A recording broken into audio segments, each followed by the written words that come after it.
Welcome to the Mind Like Water podcast. I am your host, Toby Green, and this podcast title is titled Origin Story. So, first podcast out.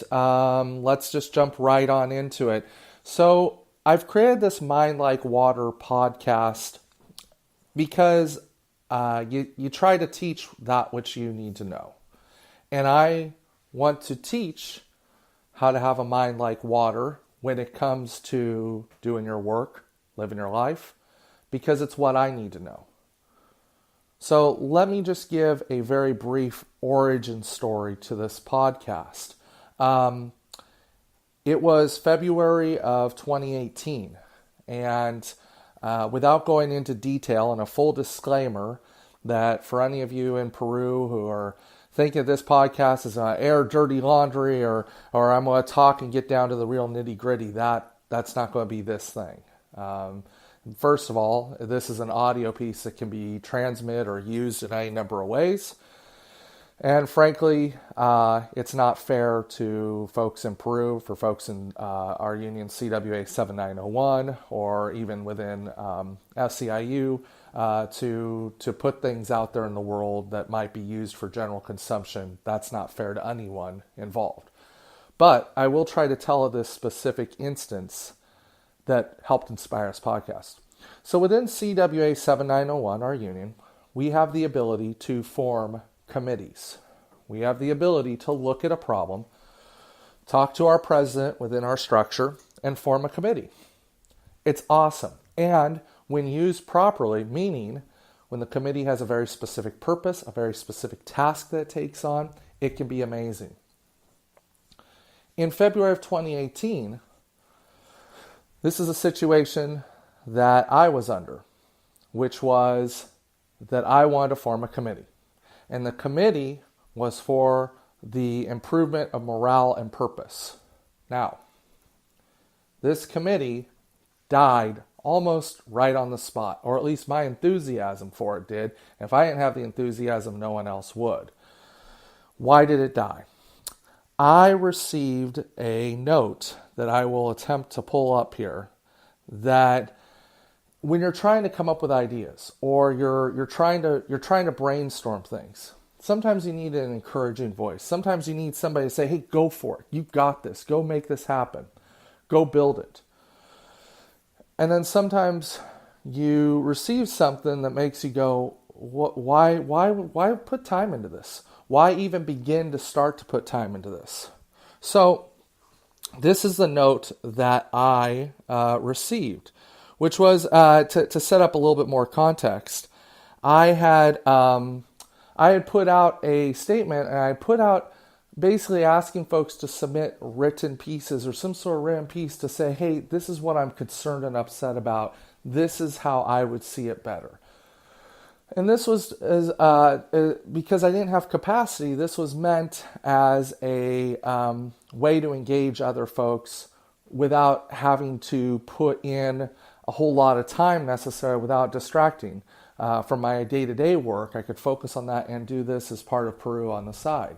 So I created this Google form to share it. And I shared this out on our Facebook site and a couple other places. And so this goes out to the world. Now, I wasn't expecting everybody to fill this form out, okay? I wasn't expecting people to take the time to do it. Organizing is a social behavior. It is not an analytical behavior necessarily, although that should always be part of it. It's about talking to folks. And so when I'm already jumping from the start saying, hey, I can't engage in this, but I really want to try to get this off the ground, that's a tough thing to put forward. So I wasn't expecting a whole lot of people to jump forward. But I got this nasty note, and I considered it nasty, and I'll explain why. But I'm going to explain also about how this note became really stuck with me and really stayed with me, and hopefully there's a positive end to it.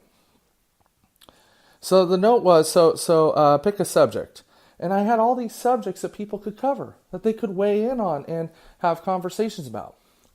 And the person, whoever this was, wrote, "This is not what you're elected to do," when asked of the title of your contribution. This is not what you're elected to do. I want that to sink in for you as a listener. This is not what you're elected to do.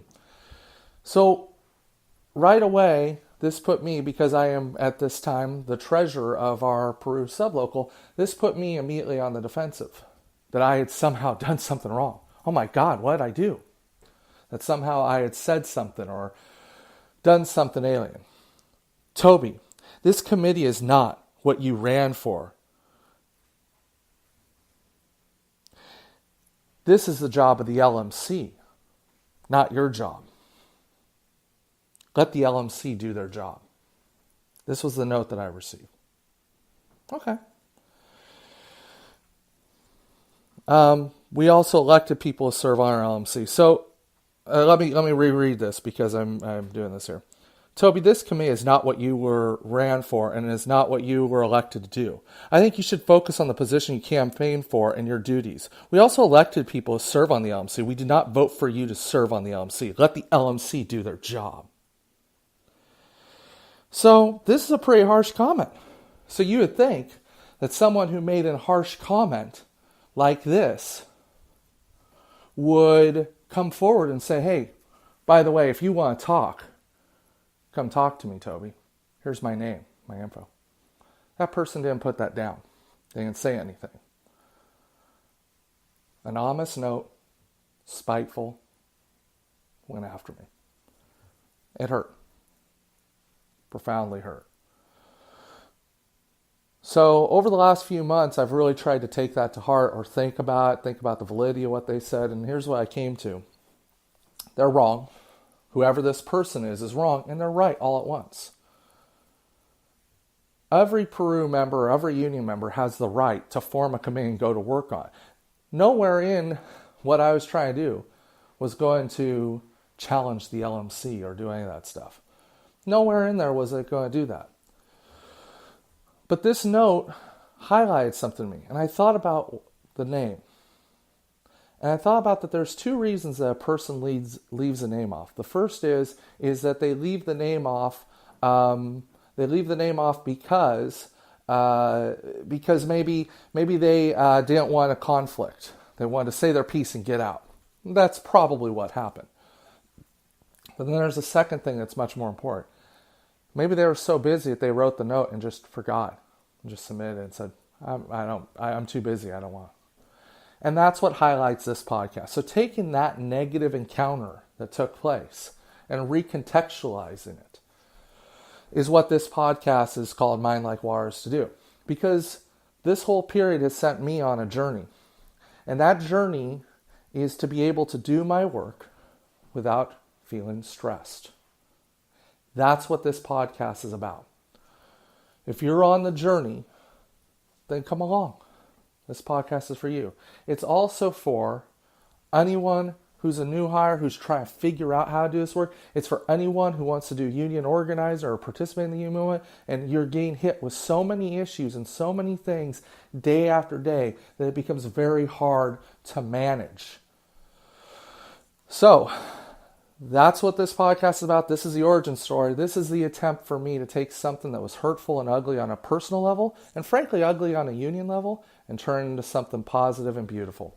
And hopefully we go from there, and that's what happens. So in our next podcast, we are going to outline the get things done mentality or methodology, what that is, and how that applies to performing activism and union type work. So thanks everyone for listening.